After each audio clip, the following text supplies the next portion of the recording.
कविता है परिंदे पर कवि को पहचानते। सालिम अली की किताबें पढ़ते हुए मैंने परिंदों को पहचानना सीखा। सालिम अली की किताबें पढ़ते हुए मैंने परिंदों को पहचानना सीखा और उनका पीछा करने लगा। पाँव में जंजीर ना होती तो अब तक तो मैं जाने कहाँ का कहाँ निकल गया होता। हो सकता था पीछा करते करते मेरे पंख उगाते और मैं उड़ना सीख गया। जब परिंदे गाना शुरू करते और पहाड़ अंधेरे में डूब जाते, ट्रक ड्राइवर रात की लंबाई नापने निकलते तो अक्सर मुझे सांस ले लेते। मैं परिंदों के बारे में कई कहानियां जानता था। मुझे किसी ने बताया था कि जिनके पास पंख नहीं होते और जिन्हें उड़ना नहीं आता वे मन ही मन सबसे लंबी उड़ान भरते हैं। मैं परिंदों के बारे में कई कहानियां जानता था। मुझे किसी ने बताया था कि जिनके पास पंख नहीं होते और जिन्हें उड़ना नहीं आता वे मन ही मन सबसे लंबी उड़ान भरते हैं। इसलिए रास्तों में जो जान पहचान वाले लोग मिलते मुझसे हमेशा परिंदों की कहानियां सुनाने को कहते। दोस्त जब पूछते थे तो मैं अक्सर कहता था मुझे चिट्ठी मत लिखना, परिंदों का पीछा करने वाले का कोई स्थायी पता नहीं होगा। मुझे क्या खबर थी कि एक दिन ऐसा आएगा जब चिट्ठी लिखने का चलन ही अतीत हो जाएगा। न जाने किन कहानियों से उड़ान भरते कुछ अजीब से परिंदे हमारे पास आते थे, जो गाते गाते एक लपट में बदल जाते और देखते देखते राख हो जाते। पर एक दिन बरसात आती और वे फिर अपनी राख से फिर पैदा हो जाते। पता नहीं हमारे आकाश में उड़ने वाले परिंदे कहानियों से निकल कर आए परिंदों के बारे में कुछ जानते थे या नहीं। उनकी आंख देखकर लेकिन लगता था कि उन कवियों को परिंदे पर जानते हैं जो कोकनुस जैसे हजारों काल्पनिक परिंदों की कहानियां। पाँव में जंजीर न होती तो शायद एक न एक दिन मैं भी किसी कवि के हत्थे चढ़कर जैसे ही किसी परिंदे बदल गया। छाता में कहीं छोड़ आता हूँ और तरबतर होकर घर लौटता हूँ। अपना चश्मा तो मैं कई बार खो चुका हूँ। पता नहीं किसके हाथ लगी होंगी वे चीजें, किसी ना किसी को कभी ना कभी तो मिलती ही होंगी वे तमाम चीजें जिन्हें हम कहीं ना कहीं भूल आए। छूटी हुई हर एक चीज तो किसी न किसी के काम नहीं आती कभी भी। छूटी हुई हर एक चीज तो किसी के काम नहीं आती कभी भी, लेकिन कोई ना कोई चीज तो किसी न किसी के कभी न कभी काम आती ही है। जो उसका उपयोग करता होगा, जिसके हाथ लगी होंगी मेरी छूटी हुई चीजें, वे मुझे नहीं जानता होगा। हर बार मेरा छाता लगाते हुए वे उस आदमी के बारे में सोचते हुए मन ही मन शुक्रिया अदा करता होगा जिसे वे नहीं जानता। इस तरह एक अनाम अपरिचित की तरह उसकी स्मृति में कहीं न कहीं मैं रह रहा हूँ, जाने कितने दिनों से, जो मुझे नहीं जानता, जिसे मैं नहीं जानता। पता नहीं मैं कहाँ कहाँ रह रहा हूँ। मैं एक अनुपस्थित उपस्थित। एक दिन रास्ते में मुझे एक सिक्का बड़ा मिला। मैंने उसे उठाया और आसपास देखकर चुपचाप जेब में रख लिया। मन नहीं माना, लगा अगर किसी जरूरतमंद का रहा होगा तो मन ही मन में होता होगा। कुछ देर जेब में पड़े सिक्के को उंगलियों के बीच घुमाता रहा, फिर जेब से निकालकर एक भिखारी के खासे में डाल दिया। भिखारी ने मुझे दुआएं दी। उससे तो नहीं कह सका मैं कि सिक्का मेरा नहीं है, लेकिन मन ही मन मैंने कहा कि ओ भिखारी की दुआओं, जाओ उस शख्स के पास चली जाओ जिसका ये प्रतिमाओं को सिराए जाने का समय है। यह प्रतिमाओं को सिराए जाने का समय है। प्रतिमाएं सिराई जा रही हैं, भीतर बाहर सिर्फ सन्नाटा है। काले जल में बस प्रतिमा का मुकुट धीरे धीरे डूबा। चांद की कुछ आदतें तकरीबन मुझसे मिलती जुलती। चांद की कुछ आदतें तकरीबन मुझसे मिलती जुलती हैं। मसलन वे भी अपनी कक्षा टा में बैक बेंचर छात्रों की तरह छात्रों में एक थे।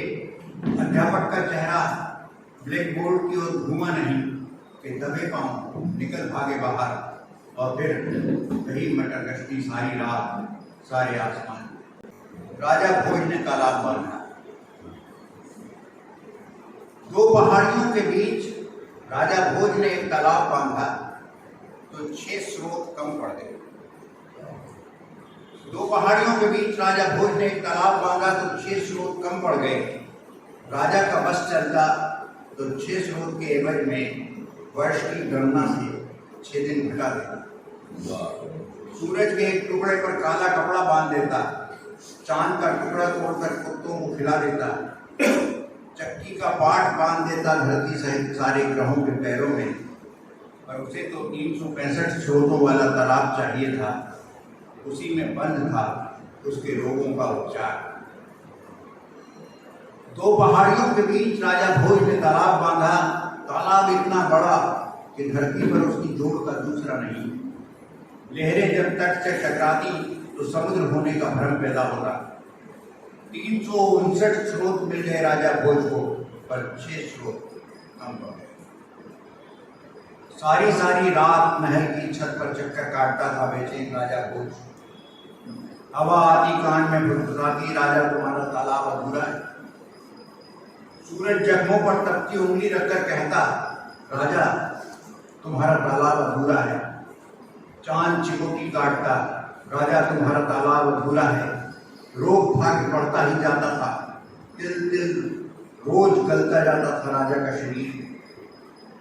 साहूकारों ने कहा, हमारी तिजोरी में बहु बेटियों के गहने हैं। किसानों का खून पसीना है, पर पानी के सोते हम कहाँ से लाएं महाराज। सैनिकों ने कहा, राजा आदेश दे तो हम नगर की सारी बावलियां और कुएं उलीच दें तालाब में। खून की नदियां बहा दें और जोड़ दें तालाब से, पर पानी के नए सोते हम कहाँ से लाएं। पानी तो वो ही खोज सकता है जिसकी उंगलियों को धरती जानती हो, जिसके छूते ही सतह के नीचे से जलनाड़ियां भिंजा ना जाएं। राजा की चाकरी के बाद हमारी आत्मा में कहाँ ऐसा है। तो दो पहाड़ियों के बीच राजा भोज ने तालाब बांधा तो 6 स्रोत कम पड़ गए। तो बेचैन राजा भोज ने कहा, जाओ खोजो उस जन को जिसके तलवे पाताल पानी की सरसराहट को महसूस कर लेते हो, जिसके कान सुन लेते हो पानी की सबसे धीमी आवाज, जिसके बुलाने पर भरोसा करती धरती से पहाड़ उछल आता हो पानी। तब चारों दिशाओं में खोजी दौड़े, हिरन दौड़े जंगल, खरगोशों ने ढूंढा, कछुओं ने ढूंढा, परिंदों ने दूर दूर तक आसमान से धरती पर ढूंढा, चूहों ने बिलों में ढूंढा, बिल्लियों ने किलों में ढूंढा, सर्पों ने धुओं में, केंचुओं ने मिट्टी के नीचे ढूंढा। आखिर कब तक छिपता कालिया भील प्रकट हो उसने 6 स्रोतों वाली नदी बनाई जो कालिया स्रोत कहलाई। कालिया स्रोत एक नदी है जो कालिया स्रोत कहलाई। इस तरह दो पहाड़ियों के बीच राजा भोज ने जो तालाब बांधा पूरा हुआ। लोगों एक बात तो लेकिन मैं बताना भूल ही गया, पर क्या करूं, परिंदों ने कसम दी है कि वे बात किसी को बताना नहीं। तो तुम ही कहो कि कसम कैसे तोड़ दूं। तो इस किस्से को यहीं छोड़।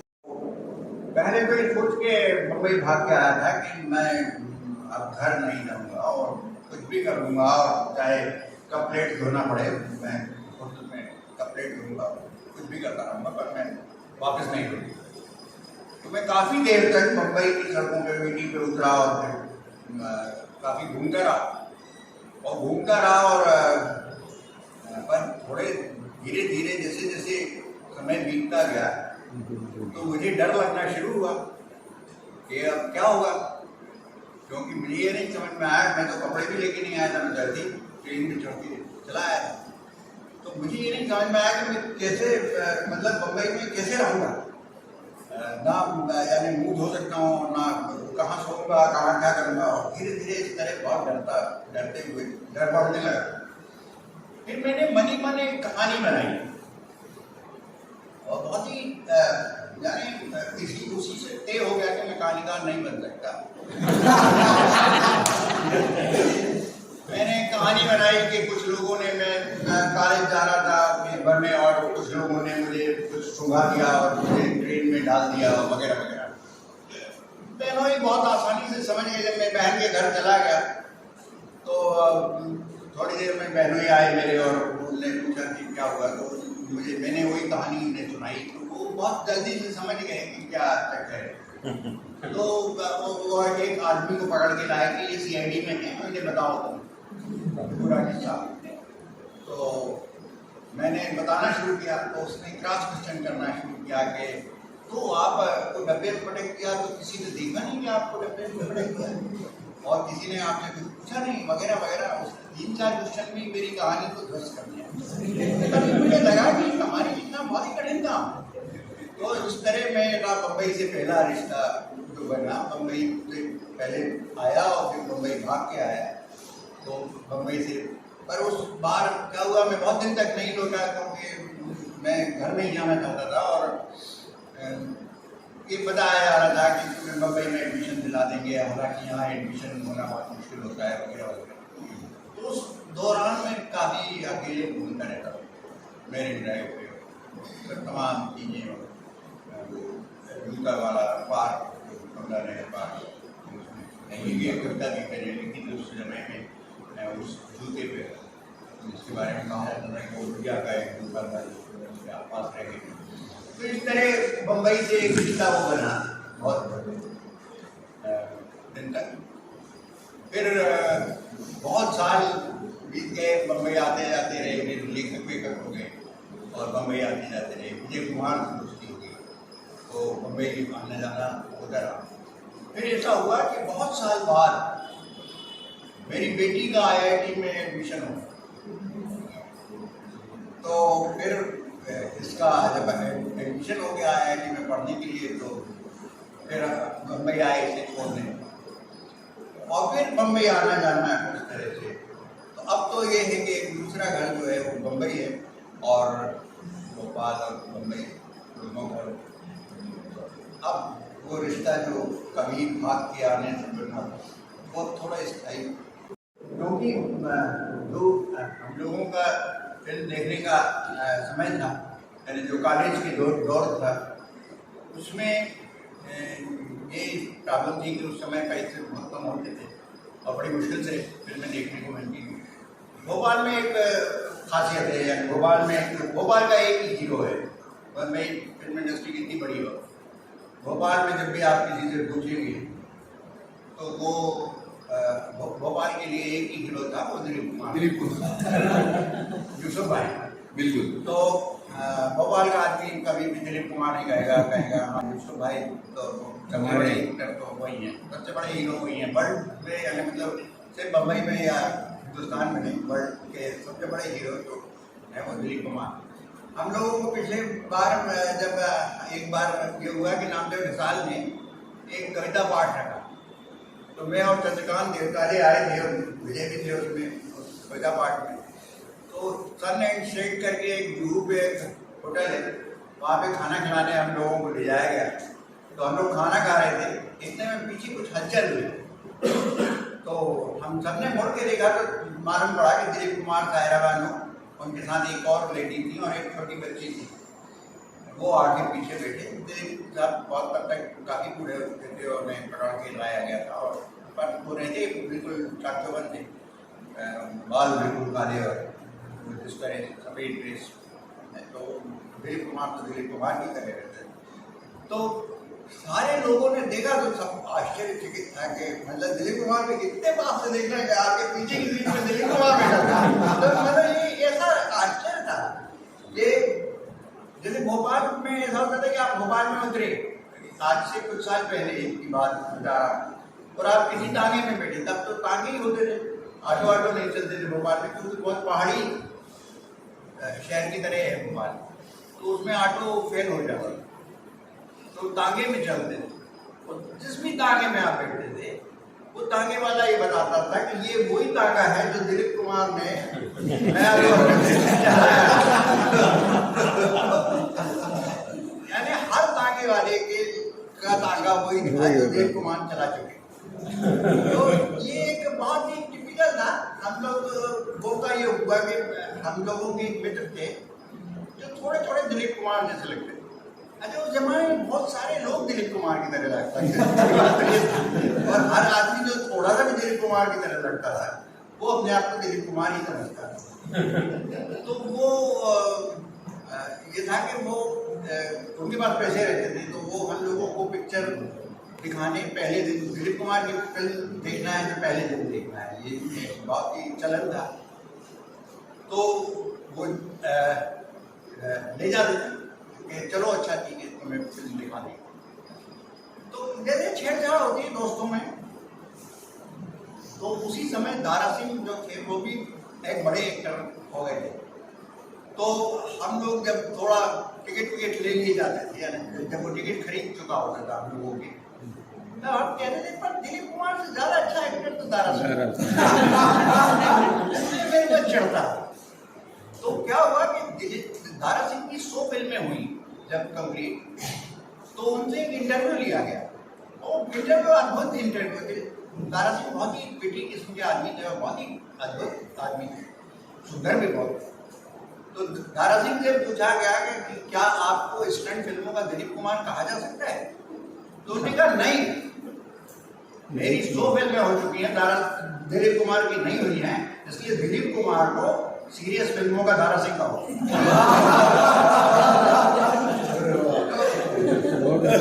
बहुत सारे किस्से हैं जो हम लोगों के कालीन दौर के जिसमें फिल्में देखने का तो बड़ी मुश्किल से फिल्में देखी जाती थी, पर एक शौक तो होता ही था। वो दौर था जिसमें फिल्में देखना, मैटनी शो में कॉलेज से भागना और ये सब होता था।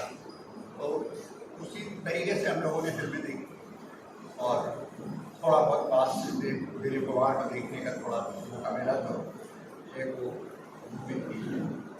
हम लोग रोज मिलते थे। काफी हाउस में बैठना है शाम के टाइम पे, शरद जोशी उसके केंद्र होते थे और बाकी क्या होता था कि हम एक एक करके लोग आते जाते थे। मैं आया, शशांक आया, फिर राम प्रकाश आए, इस तरह आए। तो एक के बाद दो टेबलें जुड़ जाती थी, 2 के बाद 4 टेबलें जुड़ जाती थी, बड़ा घेरा बन जाता था शरद जी के आसपास। शरद जी ने कहा कि यार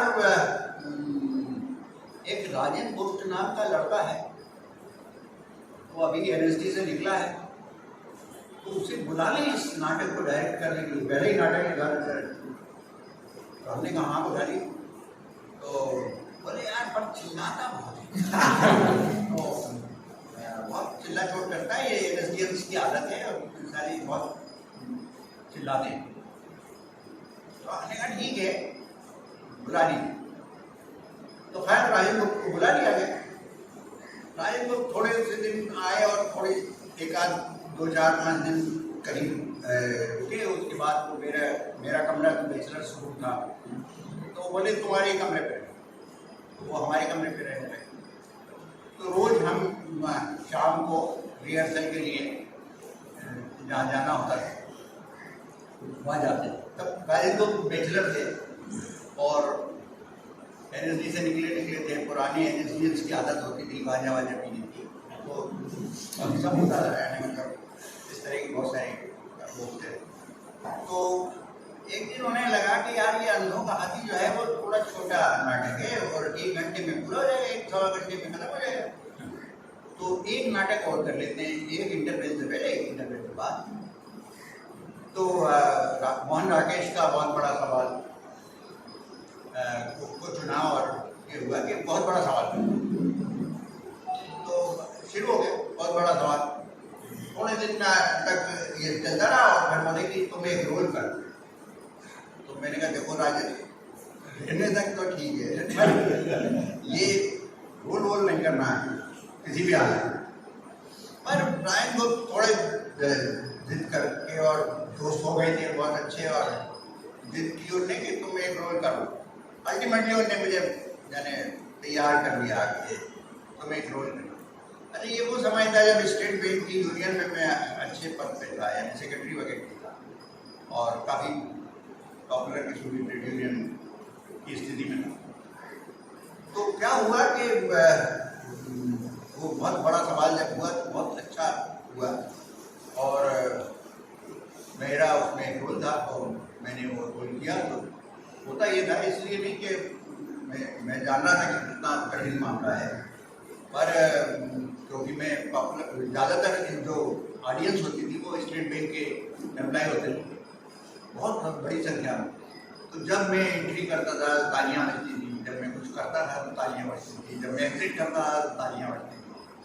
तो वो कोई गलतफहमी हुई कि बहुत अच्छा एक्टर है। बुरी स्थिति मेरी हो गई उससे कि ये बहुत अच्छा एक्टर है। बहुत सारे नाटक वालों ने मुझसे कहना शुरू किया कि आप हमारे नाटक में भी एक रोल करें। अच्छा, मैं तो जानता था कि मेरी क्या स्थिति थी। मैंने हाथ में कप पकड़ाया तो ऐसे ऐसे काम रहा, बाहर से दिखना नहीं है और वजन आकर खड़ा तो मुझे मालूम था कि ऐसा हालत है। तो लोगों से मैंने मना करना शुरू किया कि नहीं नहीं नहीं मैं नहीं करूँगा। तो लोगों को लगा कि इसके दिमाग खराब हो गए। कुछ लोगों ने बहुत ही गुस्से में कहा कि तुमने एक नाटक क्या कर लिया है एक बड़े डायरेक्टर के साथ अपने आप को समझने क्या लगे। तो बहुत ही गुर्दे से आपका वो हो रहा है। एक केस करके थे जो फर्स्ट बेच के थे NSD, तो उनने एक कोई नाटक करने की योजना बनाई। तो वो आए मेरे साथ और वो बहुत सीनियर थे हम लोगों से, बहुत ही बड़े थे। तो उन्होंने कहा कि राजेश तुम मेरे साथ तो कम से कम कर ही सकते हो, तुमने राजेंद्र गुप्त के साथ किया है, तुम मेरे साथ तो कर सकते हो, वो भी NSD के पास आ गए।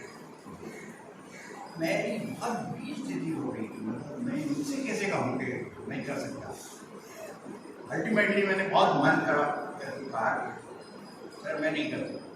तो उन्होंने मुझे बहुत डांटा, बहुत अपमानित किया कि तुम्हारे दिमाग खराब हो रही हो, तुम बहुत अपने आप को जाने क्या समझ रहे हो, मैं जो समझ रहा था वो नहीं जानता था। अल्टीमेटली फिर मैंने उसके बाद जीवन में नाटक में बोल ली किया एक ही बोल। तो राजेंद्र गुप्त के साथ इस तरह के बहुत सारे संबंध हैं, ये बहुत दोस्तियाँ रही।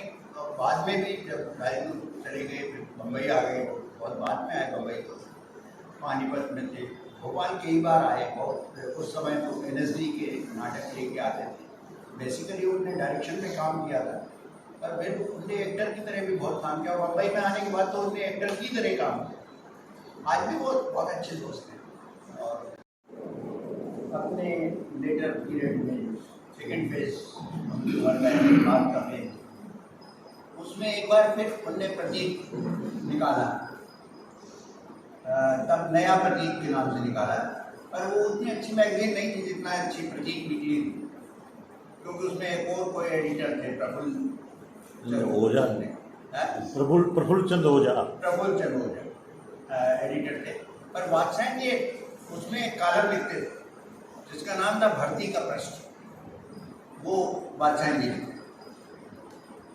तो उसमें एक बहुत ही दिलचस्प किस्सा वात्स्यायन जी ने लिखा कि स्पेन का जो तानाशाह था फ्रांको, उसे लगा के हिटलर और मुसोलिनी और सबके जो लोग हैं वो अभिवादन जब करते हैं तो उसमें कुछ ना कुछ एक खास तरह का अभिवादन होता है।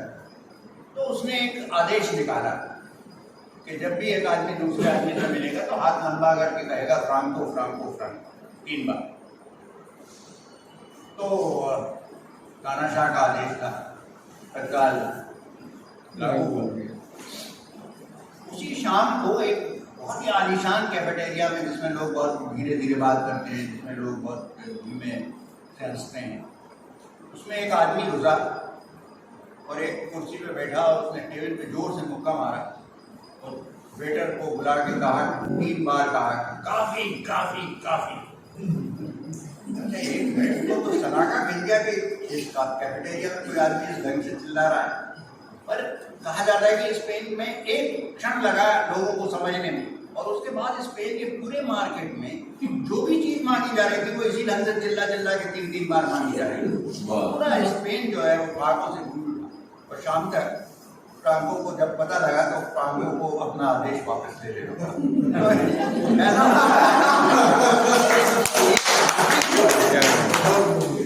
एक हंसी कितनी बड़ी ताकत करती है, यानी कितना कुछ कर सकती है। तो लड़ने के तरीके जो हैं वो खोजना पड़ते हैं जब भी लोकतंत्र पे संकट आते हैं। हमारा जो समय है उसमें तरह तरह के नए संकट जो पैदा हो रहे हैं या वो होते हैं, इसमें आपको नए तरीके लड़ने के ढूंढना ही हो। तो ये किस्सा इसीलिए याद आया कि बादशाह जी ने जो ढंग से लिखा आपने बहुत ही मजेदार किस्सा था। तो यही है। अब आप बस करते हैं, सुनाइए। बहुत सारी बहसें हैं संयुक्त परिवार को लेकर और बहुत सारे, पर ये संयुक्त परिवार इसमें एक मेटाफर है, पर ये सिर्फ संयुक्त परिवार के बारे में नहीं बल्कि जो एक संयुक्त पद होता है उसके बारे में ये मुद्दा है संयुक्त परिवार। मेरे आने से पहले ही कोई लौट कर चला गया है, घर के ताले में उसकी पर्ची किसी। मेरे आने से पहले ही कोई लौट कर चला गया है, घर के ताले में उसकी पर्ची खुशी है। आया होगा न जाने किस काम से वे, न जाने कितनी बातें रही होंगी मुझसे कहने को। चली गई हैं सारी बातें भी लौट कर उसी के साथ। रास्ते में हो सकता है उसने कहीं पानी तक ना पिया हो, सोचा होगा शायद उसने कि यही मेरे साथ पिएगा चाय। कैसा लगता है इस तरह किसी का घर से लौट जाना। क्या बात। इस तरह कभी कोई नहीं लौटा होगा बचपन के उस पैतृक घर से। इस तरह कभी कोई नहीं लौटा होगा बचपन के उस पैतृक घर से। वहाँ बाबा थे, दादी थी, माँ और पिता थे, लड़ते झगड़ते भी, साथ साथ रहते थे सारे भाई बहन। कोई ना कोई हर वक्त बना ही रहता था घर में। पल दो पल को बिठा दिया जाता था, हर आने जाने वाले को पूछ लिया जाता था बोलो पानी को। खबर मिल जाती थी बाहर गए आदमी की, ताला देखकर शायद ही कभी कोई लौटा है। ताला देखकर शायद ही कभी कोई लौटा होगा घर से। टूटने के क्रम में टूट चुका है बहुत कुछ, बहुत कुछ। अब इस घर में रहते हैं तीन जन। निकलना हो कहीं तो सब निकलते हैं एक साथ, घर चूना छोड़कर। ये छोटा सा एकल परिवार, कोई एक बाहर चला जाए तो दूसरों को काटने को होता है घर। नए चलन ने बहुत सहूलियत बख्शी है चोरों को। नए चलन ने बहुत सहूलियत बख्शी है चोरों को। कम हो रहा है मिलना जुलना, कम हो रही है लोगों की जान पहचान। सुख दुख में भी पहले की तरह इकट्ठे नहीं होते लोग। तार से आ जाती है बधाई और शोक संदेश। बाबा को जानता था सारा शहर, बाबा को जानता था सारा शहर। पिता को भी 4 मोहल्ले के लोग जानते थे। मुझे नहीं जानता मेरा पड़ोसी मेरे नाम से। अब सिर्फ एल्बम में रहते हैं परिवार के सारे लोग एक साथ। क्या बात। टूटने की इस प्रक्रिया में क्या क्या टूटा है कोई नहीं पूछता। कोई ताला देखकर मेरे घर लौट गया। आपको चकमा देकर एक रात में किसी स्वप्न की पीठ पर बैठकर हो जाऊंगा। हैरत में डाल दूंगा सारी दुनिया को। सब पूछते बैठेंगे कैसे हो गया, क्यों हो गया। तंग आ गया हूं मैं हर पल नष्ट हो जाने की आशंका से भरी इस दुनिया से। और भी ढेर तमाम जगह हैं इस ब्रह्मांड में, मैं किसी के दूसरे ग्रह पर जाकर बस जाऊंगा।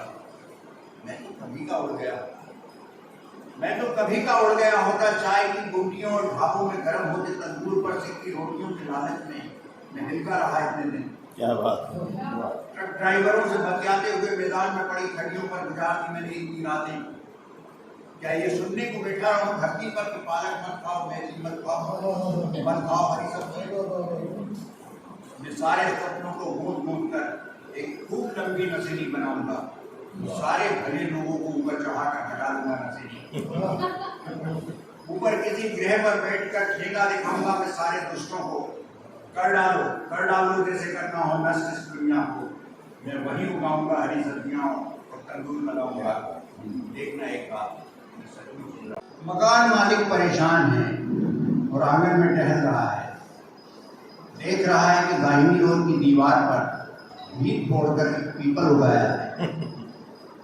दीवार में दूर तक पड़ गई है दरार, पर पीपल को ना तो उखाड़ा जा सकता है न काटा जा सकता है, क्योंकि ये धर्म के विरुद्ध है। मकान मालिक परेशान है और आंगन में टहल रहा है। देख रहा है कि पीपल और बड़ा हो गया है। पूजा के लिए उसके आसपास इकट्ठे होने लगे हैं मोहल्ले के लोग। मकान एक सार्वजनिक स्थल बनता जा रहा है, और वो किसी को रोक नहीं पा रहा है, क्योंकि ये धर्म के विरुद्ध है। मकान मालिक परेशान है और आंगन में टहल रहा है। देख रहा है कि पीपल ने जड़ें और फैला ली हैं। दीवार धसक गई है पूरी तरह। घर एक तरफ से पूरा नंगा हो गया है, जहाँ से ताक झांक कर रहे हैं लोग, पर वे किसी से कुछ नहीं कह पा रहा, क्योंकि ये धर्म के विरुद्ध है। मकान मालिक परेशान है और आंगन में टहल रहा है। देख रहा है कि फैलती ही जा रही हैं पीपल की जड़ें और धसकता ही जा रहा है मकान। अपनी ही जमीन से निर्वासित होता जा रहा है वे। मन ही मन बुड़बुड़ा रहा है कि ऐसी संभव है उससे आगे करके कहना। ये कविता है, बच्चे काम पर जा रहे हैं। कोहरे से ढकी सड़क पर बच्चे काम पर जा रहे हैं सुबह सुबह। कोहरे से ढकी सड़क पर बच्चे काम पर जा रहे हैं सुबह सुबह। बच्चे काम पर जा रहे हैं, हमारे समय की सबसे भयानक पंक्ति है। बच्चे काम पर जा रहे हैं, हमारे समय की सबसे भयानक पंक्ति है। ये भयानक है, इसे विवरण की तरह लिखा जाना चाहिए। इसे सवाल की तरह काम पर क्यों जा रहे हैं? क्या अंतरिक्ष में गिर गई हैं सारी गेंदें? क्या दीमकों ने खा लिया है सारी रंग बिरंगी किताबों को? क्या काले पहाड़ के नीचे दब गए हैं सारे खिलौने? क्या किसी भूकंप में ढह गई हैं सारे मदरसों की इमारतें? सारे मैदान, सारे बागीचे और घरों के आंगन क्या खत्म हो गए हैं एकाएक? तो फिर बचा ही क्या है दुनिया में? इतना भयानक होता अगर ऐसा होता। भयानक है, लेकिन इससे भी ज़्यादा ये भयानक है, लेकिन इससे भी ज़्यादा ये है कि है सारी चीज़ें हस्ब मामूल और दुनिया की हजारों सड़कों से गुजरते हुए बच्चे, बहुत छोटे छोटे बच्चे चीज़ों का हूबहू लिखना अपनी शक्ल में कविता में मुझे पसंद नहीं बिल्कुल। चीज़ों का हूबहू लिखना अपनी ही शक्ल में कविता में मुझे पसंद नहीं बिल्कुल। मैं चाहता हूँ मेरा फटा पुराना जूता भी दिखे वहाँ पूर्णिमा के पूरे चांद की तरह। मैं चाहता हूँ कि मेरा फटा पुराना जूता भी दिखे वहाँ पूर्णिमा के पूरे चांद की तरह। एक साबुन की तरह दिखे मेरी आत्मा। छोटी छोटी विकृतियाँ और अंदर विरोध भी दिखें वहाँ फूली हुई नसों वाले राक्षसों से इतने विभत्स और दैत्याकार कि आसानी से की जा सके उनसे घृणा, की जा सके नफरत। मुझे पसंद है वे विदूषक जो मंच पर आने से पहले ही रंग लेते हैं अपना पूरा चेहरा। मैं चाहता हूँ कि बेहद थका और हुआ फोरमैन भी जब अपने घर में घुसे तो बदल जाए तत्काल उसका चेहरा अपनी 5 बरस की बेटी के पिता की तरह बदल जाए लोगों के चेहरे जब मेरी कविता में आए। हीरे की तरह चमकती दिखे लोगों की बहुत छोटी छोटी अच्छाइयाँ। कि आत्महत्या करता आदमी पलट कर दौड़ पड़े जीवन की ओर चिल्लाता हुआ कि कुछ नहीं है जीवन से ज़्यादा सुंदर, जीवन से ज़्यादा प्यारा, जीवन की तरह अमर। मैं चाहता हूँ कि कविता के भीतर फैली आसमान की टेबल पर मैं जब सूरज के साथ चाय पी रहा हूँ तो एक विशाल समुद्र की तरह दिखे मेरा कप। बॉक्स को रसोई में रखती है, मुंह पर पानी के छींटे मारती है, बाहर निकल आई लट को वापस पहुँचती है बालों में, आंखों को होले से दबाती है, हथेलियों से उठती है और रसोई घर की ओर जाने को होती है कि मैं कहता हूँ बैठो तुम, आज मैं चाय बनाता हूँ। मेरी आवाज़ की नोक मुझी को चुभती है। गैस जलाकर चाय का पानी चढ़ाता हूँ और दूसरे ही पल आवाज़ लगाता हूँ, सुनो शक्कर किस डब्बे में रखी? साड़ी का पल्लू कमर में खोजती हुई वो आती है, मुझे हटाते हुए कहती है हटो, तुम्हें नहीं मिलेगी कोई चीज। होठों को तिरछा करती है, अजीब ढंग से मुस्कुराती है। मुश्किल है उस मुस्कुराहट का ठीक ठीक अर्थ समझा पाना। जैसे कहती हो ये मेरी सस्ती है, जैसे कहती हो कि ये मेरी सस्ती है, तुम नहीं जान पाओगे कभी कि किन बादलों में रखी हैं बारिशें और किन में रखा है कपास। जैसे कहती हो कि ये मेरी सस्ती है, तुम नहीं जान पाओगे कभी कि किन बादलों में रखी हैं बारिशें और किन में रखा है कपास। कोई डब्बा खोलते हुए कहती है ये तो मैं हूँ कि अवेल रखा है सब कुछ, वरना तुम तो ढूंढ नहीं पाते अपने आप को। जाओ बाहर जाकर टीवी देखो, एक काम पूरा नहीं करोगे और फैला दोगे मेरी पूरी रसोई। हमारे पौराणिक कानों में उड़न खटोलों की कल्पना की गई, वो इसीलिए की जा सकती कि एक पक्षी को उड़ते हुए हमने देखा। तो अगर हमने उड़ना ही नहीं देखा होगा तो हम उड़ने की कल्पना भी नहीं। कल्पना सिर्फ यथार्थ में जो हम देखते हैं उसके नए कॉम्बिनेशन बनाने की कोशिश से कल्पना मिलती है। इसलिए कल्पना कोई अलग से चीज है नहीं। जितना कुछ भी आप लिखते हैं, जितना कुछ भी आप व्यक्त करते हैं, वो सब कुछ आपका स्वानुभव भी हो सकता है और परानुभव भी। सिर्फ स्वानुभव तो बहुत छोटा होता है, आदमी कितना ही उत्पाती हो, कितना ही कुछ भी करता हो, पर अनुभव कितना बड़ा होगा। एक आदमी का अनुभव कितना बड़ा हो सकता है। स्वानुभव से सब कुछ नहीं जाने चल सकता। तो जो रचनाकार है उसे दूसरे के अनुभव में, परानुभव में जानना पड़ता है। यानी जैसे परकाया प्रवेश होते, परकाया प्रवेश जब तक नहीं करेंगे, जब तक दूसरे के अनुभव को अपना अनुभव नहीं बनाएंगे, तब तक आप रचना नहीं करेंगे। यही इसी से आप का सारा संसार बनता है।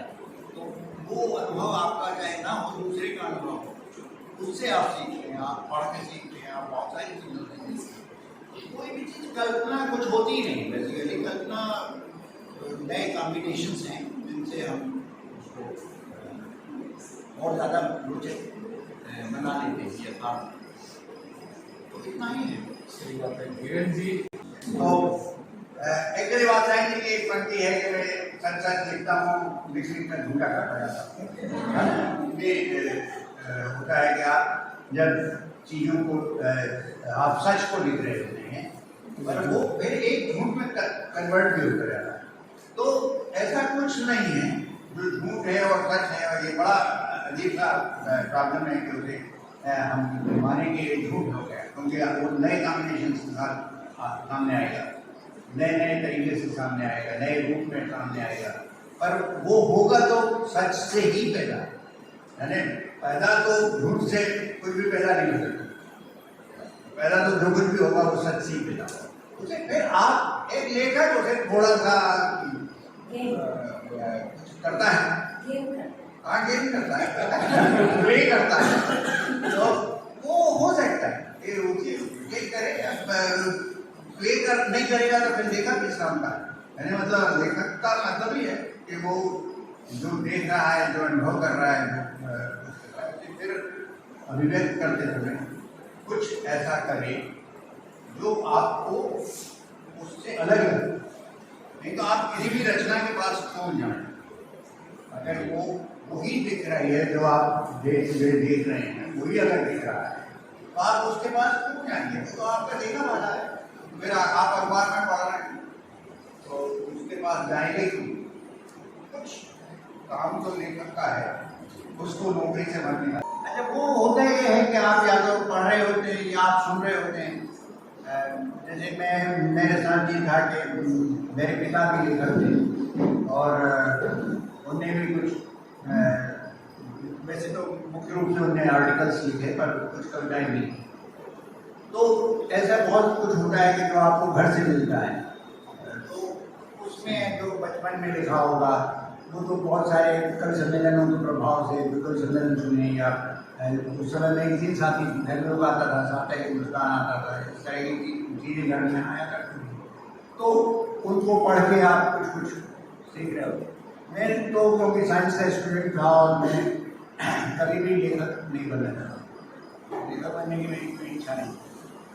मैं तो चित्रकार बनना चाहता था और मैंने जब मैं 10th में पढ़ रहा था तब JJR का एक सर्टिफिकेट एग्जाम होता था, इंटरव्यू का, वो पास किया था।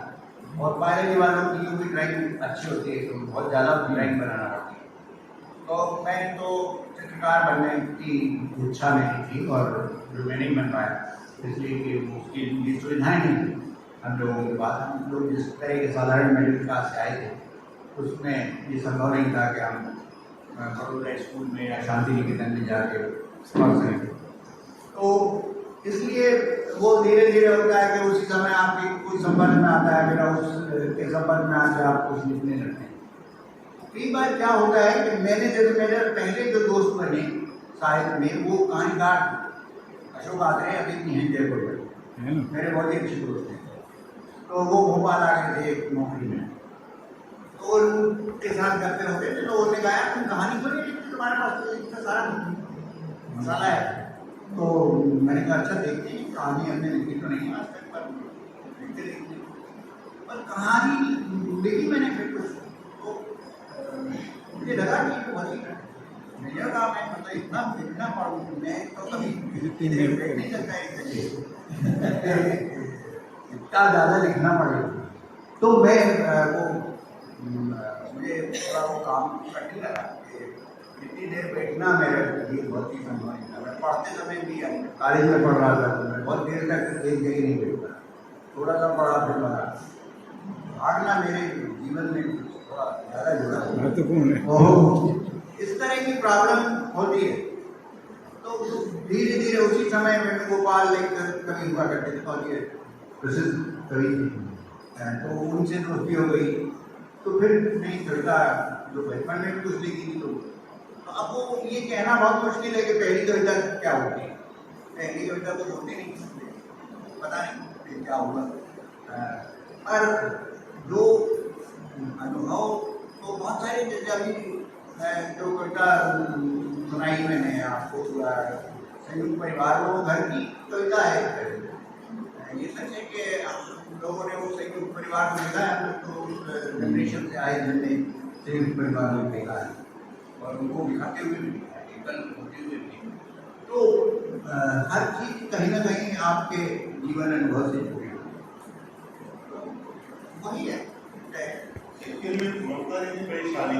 पृथ्वी का चक्कर, ये पृथ्वी सुबह के उजाले पर टिकी है और रात के अंधेरे पर।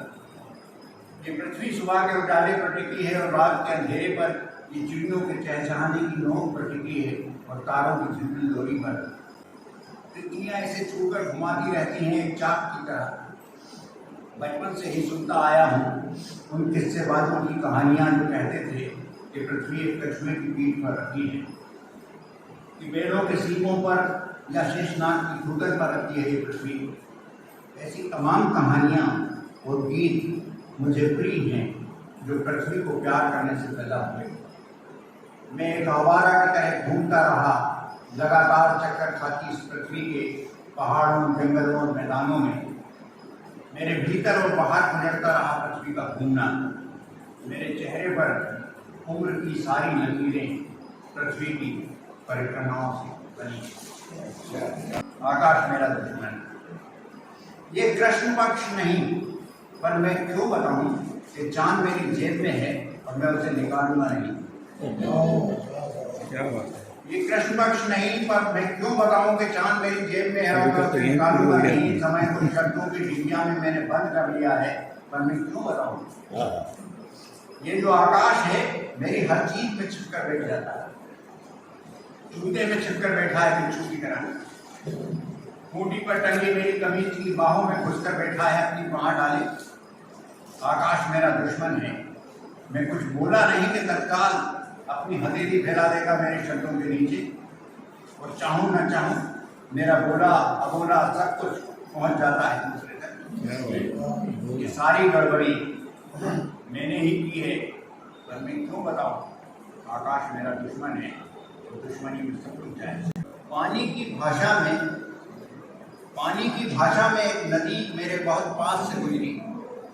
पानी की भाषा पानी की भाषा में एक नदी मेरे बहुत पास से गुजरी। उड़ने की भाषा में बहुत सारे परिंदे और भड़ा कर उड़े। अचानक आकाश में बादलों से थोड़ा नीचे एक चित्रलिपि में लिखे पेड़ों पर बहुत सारे पत्ते हिले एक साथ।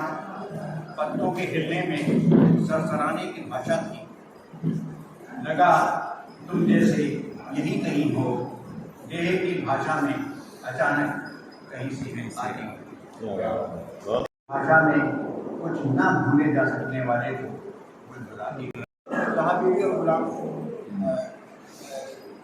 बहुत ही या जैसे कहना चाहिए कि तीन जो ट्रायो गुरुदत्त के तीनों ट्रायो जो हैं, जो प्यासा और कागज के फूल और तमाम, तो उस तरह से बहुत ज़्यादा प्रिय थी। तो अक्सर फिल्में ज़्यादा पसंद रही। उस तरह से किसी डायरेक्टर को फॉलो कर सकने की ना तो क्षमताएँ थी, ना हम लोग फिल्म के बारे में उतना बहुत ज़्यादा जानते भी नहीं थे। फिल्में देखना एक अलग शौक होता है, पर फिल्म के बारे में उस तरह से नहीं जानते थे कि डायरेक्टर को फॉलो करें या डायरेक्शन में क्या हो रहा है, इस तरह से फॉलो करें। तो उस तरह अच्छा, भोपाल एक छोटी जगह थी जहाँ आपको बाहर का सिनेमा देखने को नहीं मिलता। आपको बहुत हद तक कभी कभी मराठी की फिल्म देखने को भले मिल जाए, पर मैक्सिमम हिंदी की फिल्म ही आपको मिलती देखने को। बाकी कोई बाहर की फिल्म देखने का सौभाग्य वहाँ पे बहुत ही कम होता था। बहुत बाद में जब एचएम बन गया तो वहाँ एक नटराज करके एक सिनेमा हॉल खुला, जिसमें कुछ इंग्लिश फिल्में लगती थी और उसमें कुछ कुछ, पर वो भी ज़्यादातर हॉलीवुड फिल्म ही ज़्यादा उसमें आता। उस तरह मैंने कभी वो नहीं देखी फिल्में, जैसे कॉलेज में हर कोई फिल्म देखता है। इस पागलपन में शामिल नहीं होंगे, मारे जाएंगे। कटघरे में खड़े कर दिए जाएंगे जो विरोध में बोलेंगे, जो सच सच बोलेंगे मारे जाएंगे। बर्दाश्त नहीं किया जाएगा कि किसी की कमीज हो उनकी कमीज से ज़्यादा सफ़ेद। बर्दाश्त नहीं किया जाएगा कि किसी की कमीज हो उनकी कमीज से ज़्यादा सफ़ेद।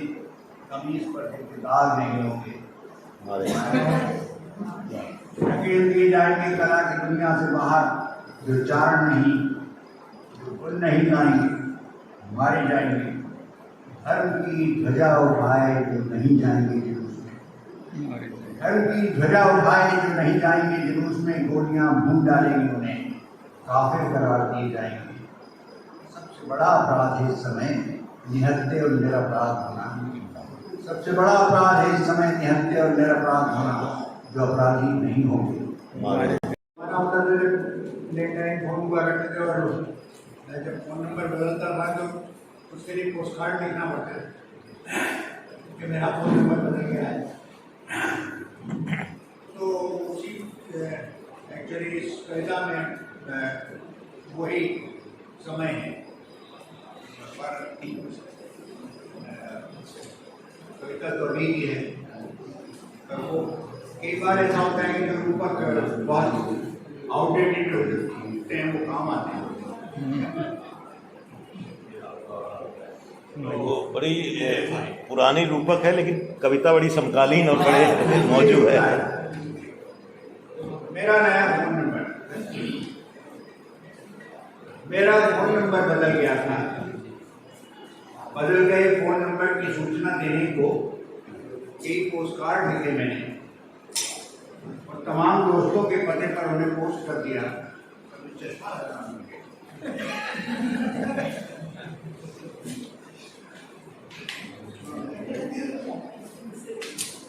वैसे में पढ़ा था, पर मैंने कहा बीच में इससे अच्छा है पहले ही कर दिया।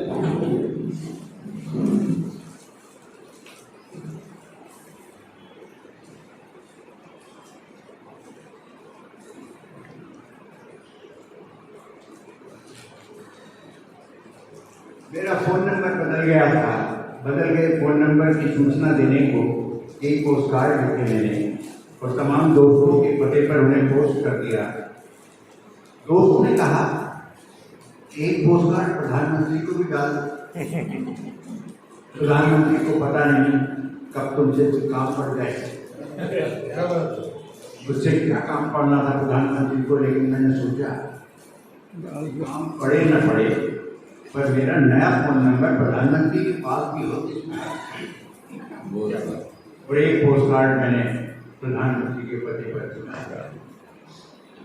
प्रधानमंत्री का कार्यालय चाहता तो एक सिलसिले का शगल मानकर मेरे पोस्ट कार्ड को कचरे की गलिया में डाल सकता था, पर मेरे पोस्ट कार्ड के पता नहीं क्या क्या अर्थ निकाले गए। समय ही ऐसा था कि छोटी से छोटी बात को भी संदेह की नजर से देखा जा सकता। मुश्किल से हफ्ता भी नहीं बीता होगा कि एक पुलिस वाले ने मेरा दरवाजा खटखटाया और पूछा, आपने ही प्रधानमंत्री को अपना फोन नंबर बदल जाने का पोस्ट कार्ड लिखा था? मैंने स्वीकार में मुंडी हिलाई तो उसने कहा कि चलिए आने पर बुलाया। मनी मन कहा मैंने, वाह मेरे प्यारे जनता, वाह एक नागरिक के साधारण से पोस्ट कार्ड से इतना थानेदार ने मुझे देखते ही धरातल दागे के बाद एक ही सवाल, क्या तुम कहीं के अफलातून हो? तुमको अपना फोन नंबर बदल जाने की इत्तला प्रधानमंत्री को देने की क्या जरूरत है? क्या प्रधानमंत्री तुमको व्यक्तिगत रूप से जानते हैं? क्या प्रधानमंत्री तुमसे बातचीत करते हैं? प्रधानमंत्री से तुम्हारी कितनी बार बातचीत हुई और कब कब? पिछली बार तुमने प्रधानमंत्री से कब बात की? मैंने कहा रुकिए श्रीमान जरा सांस तो ले लीजिए। मैंने कहा रुकिए श्रीमान जरा सांस तो ले लीजिए, प्रधानमंत्री से मेरी कोई जान पहचान नहीं। मैंने सोचा लेकिन कि मेरे जैसे साधारण नागरिक के फोन नंबर बदल जाने की सूचना जब दूसरों को दे रहा हूं तो प्रधानमंत्री को भी दे दूं। प्रधानमंत्री के पास देश विदेश के तमाम महत्वपूर्ण फोन नंबर होते हैं, तो उनके पास अपने देश के एक साधारण नागरिक का भी फोन नंबर होना है। क्या बात है। क्या इस जनतंत्र में प्रधानमंत्री और एक साधारण नागरिक के बीच चुनाव में वोट देने के अलावा कोई और संबंध नहीं हो सकता? प्रधानमंत्री को अपनी पार्टी के लिए वोट मांगने के अलावा एक साधारण नागरिक से बात करने का क्या कभी कोई और कारण नहीं हो सकता? थानेदार को शायद लगा कि मैं कोई सिरफिरा हूं और व्यर्थ ही वे अपना वक्त मुझ पर बर्बाद कर रहा है। ऊपर का आदेश नहीं होता तो कब का मुझे कोई झापड़ मार कर भगा देता।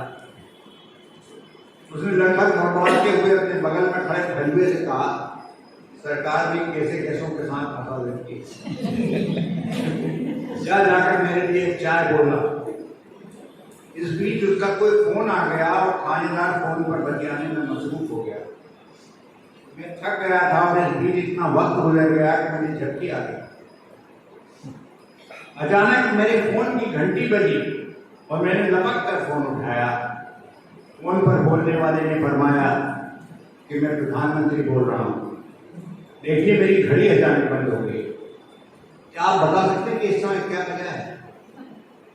मैं किसी और से भी पूछ सकता था, लेकिन अचानक मेरी नजर अपनी टेबल पर पड़े आपके पोस्ट कार्ड पर पड़ी और मैंने सोचा कि मैं क्यों ना आपसे ही पूछ लूं कि क्या समय हुआ है। मैंने कहा बहुत बहुत शुक्रिया प्रधानमंत्री जी कि आपने मुझे इस लायक समझा। मैंने कहा बहुत बहुत शुक्रिया प्रधानमंत्री जी कि आपने मुझे इस लायक समझा। मुझे बेहद खुशी होती है बताते हुए कि इस समय मेरी घड़ी में क्या वजह है, लेकिन इसमें एक समस्या है जो मुझे परेशान कर रही है कि प्रधानमंत्री की घड़ी में और एक साधारण नागरिक की घड़ी में बजने वाला समय क्या एक ही हो सकता है? एक समस्या है जो मुझे परेशान कर रही है कि प्रधानमंत्री की घड़ी में और एक साधारण नागरिक की घड़ी में बजने वाला समय क्या एक ही हो सकता है? क्या किसी ऐसे जनतंत्र की हम कल्पना कर सकते हैं जिसमें सत्ता की घड़ी और जनता की घड़ी का समय एक ही हो? क्या बात है, क्या बात है। मेरी दिक्कत को थोड़ा बहुत समझ रहे होंगे आप, लेकिन यकीन कीजिए कि सत्ताएं अपनी घड़ी का समय अपने देश के नागरिकों की घड़ी के समय से कभी नहीं मिलाती और ज्यादातर गड़बड़ियां यहीं से पैदा होती हैं। अभी मुझे पुलिस वाले ने झिझोड़ कर चलाया और कुर्राया कि जाओ घर जाओ और आइंदा ऐसी हरकत करोगे तो अंदर करूंगा।